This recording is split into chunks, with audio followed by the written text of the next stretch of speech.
कि जन्म छठियोरी के शुभ अवसर पर आज का कार्यक्रम रखा गया है। हम तमाम लोगों को एक बात जान लेनी चाहिए कि यहाँ पर जितने लोग उपस्थित होते हैं सबों का समान परिचय होता है। या तो वो शिव का शिष्य होता है या तो शिष्या। और इस मंच के माध्यम से किसी को आशीर्वाद नहीं दिया जा सकता है, क्योंकि हम तमाम लोग महादेव का शिष्य हैं। हमको जो कुछ कहना है या अपने लिए या दूसरों के लिए, उसी महादेव से अर्जी लगाना होगा, उसी महादेव से दया मांगनी होगी, दूसरा कोई विकल्प नहीं है। और शिव परिचर्चा का एक ही उद्देश्य होता है, मकसद होता है कि आप और हम अपने दिलो दिमाग में इस बात को जान लें, समझ लें कि हमारे जीवन का पालनहार, खेवनहार महादेव ही हो सकते हैं, दूसरा कोई नहीं। महादेव क्या है? बहुत सारे लोगों के दिमाग में यह प्रश्न उठता है, आखिर राम क्यों नहीं, कृष्ण क्यों नहीं, ब्रह्मा क्यों नहीं, विष्णु क्यों नहीं? आप जिस नाम से उनको जाने वो परमात्मा एक है। उस परमात्मा का कार्य अनेक है, कार्य के हिसाब से उनका नाम है। जैसे एक महादेव को ही ले लें, इनका कई नाम है। आशुतोष है, ओढ़नदानी है, घोरेश्वर है, योगेश्वर है, महेश्वर है, अस्मशानी है, कैलाशी है, तमाम तरह की नाम है। अगर और जितने भी नाम है सबों का अर्थ है।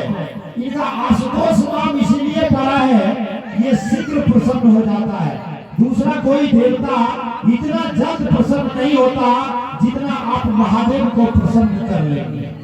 और दुनिया की तमाम सत्ता जहां पर जाकर के समाप्त हो जाती है, जिसका कोई शक्ति नहीं चलता, वहां से महादेव की शक्ति आरंभ होता है। इसीलिए कहा गया है, हमारे समाज में लोग बोलते हैं जो होनी होगा वह होकर के रहेगा, लेकिन इसके बारे में भी शास्त्र में दिया है, होनी को मेट सकही त्रिपुरारी।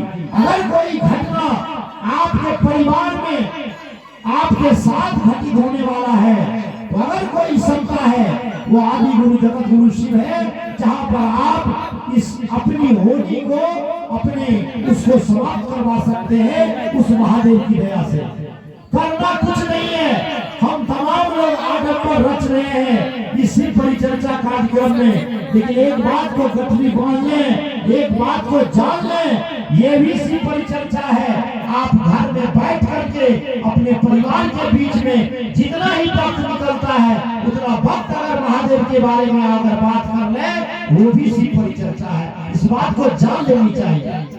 हम तमाम लोग सोचते यही है, जो कि लाउड स्पीकर लगाएंगे, नाम लाएंगे, आर्गन लाएंगे, 10 भाई को जुटाएंगे, बैठने की व्यवस्था करेंगे, बाजा लाएंगे, तब होगा शिव परिचर्चा कार्यक्रम, तब हमारे ऊपर दया होगी। इस भ्रम को आप निकाल लें, ये नहीं है, इससे कुछ होने वाला नहीं है। आप दिमाग से अगर शिव का शिष्य है, आपकी बात वो परमपिता परमात्मा आदि गुरु जगत गुरु शिव जान रहा है। अगर आप कहीं से भी अपनी बात को, अपनी अर्जी को उस महादेव के दरबार में, महादेव के शरण में आप लगाएंगे, आपकी बात को वो जान लेंगे, क्योंकि उनका नाम है अंतर्यामी। आपके और हमारे अंदर की बात को वो जान रहे हैं। आपके हमारे मन में क्या विचार उत्पन्न हो रहा है, इस बात को भी वो जान रहे हैं। तो फिर कहने की कोई आवश्यकता है नहीं। फिर आप कहिएगा ये क्यों होता है? इसीलिए होता है, हम मानव का सोचन शक्ति, हम मानव का शक्ति, हम मानव का हैसियत सीमित है, ज्यादा नहीं, बहुत कम है। इसीलिए जिनके कानों तक यह सूचना नहीं गया है तो ये शिव क्या है, शिव का शिष्य भी लोग बनता है, शिव को गुरु के रूप में भी माना जा सकता है। जिन लोगों को ये सूचना नहीं है उन लोगों के लिए ये माइक की हॉर्न की आवश्यकता है, ताकि लोगों के कानों तक ये सूचना जाए और वो सोचे तो क्या है, चले सुनते हैं और वो सुनने के बाद उनको अच्छा लगेगा कि नहीं ये रास्ता अच्छा है, इस रास्ते पर चल करके हम अपने जीवन को उज्जवल की तरफ ले जा सकते हैं, तो वो आदमी चलेगा। लेकिन अब यह बात कहने को नहीं है, कोई भी व्यक्ति भारत के कोने कोने चप्पे चप्पे में जितने भी राज्य है और बिहार में जितने भी जिले हैं